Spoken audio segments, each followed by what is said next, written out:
একদম সিম্পল একটি ভিডিও আজকে আপনাদের সাথে আমি শেয়ার করছি। এটা হচ্ছে প্লাজো, আর কিভাবে প্লাজোতে লেস জয়েন্ট দেবেন সেই ভিডিও আজকে আপনাদের সাথে আমি শেয়ার করব। প্লাজোর মোহরিতে আমি এইভাবে লেস জয়েন্ট দিয়েছি।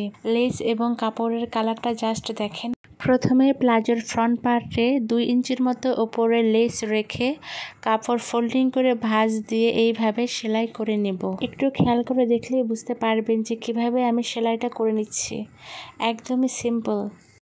আশা করছি আজকের এই ভিডিও আপনাদের ভালো লাগবে। এই কাজটি করছি আমার নিজের জন্য।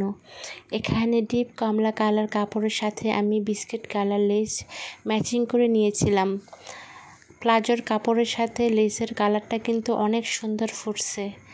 দেখেন, সেম সিস্টেম ফলো করে আপনি ওড়নার দুপাশে ড্রেসের নিচের ঝুলের পোর্শনে আবার হাতায় লেস জয়েন্ট দিয়ে নিতে পারবেন। এভাবে লেসগুলো জয়েন্ট দিয়ে যদি আপনি কোনো ড্রেস মেক করেন, দেখতে কিন্তু অনেক বেশি সুন্দর হয় আর দেখতেও অনেক ভালো লাগে। আমি এখানে প্লাজোর জন্য সুতির ভয়েল কাপড়টা নিয়েছি। আপনারা আপনাদের পছন্দ মতো লিনেন বা সুতির যে কোনো কালার কাপড়ে এভাবে কাস্টমাইজ করে নিজের জন্য তৈরি করে নিতে পারবেন। ভালো থাকবেন এবং সুস্থ থাকবেন সবাই। আল্লাহ হাফেজ।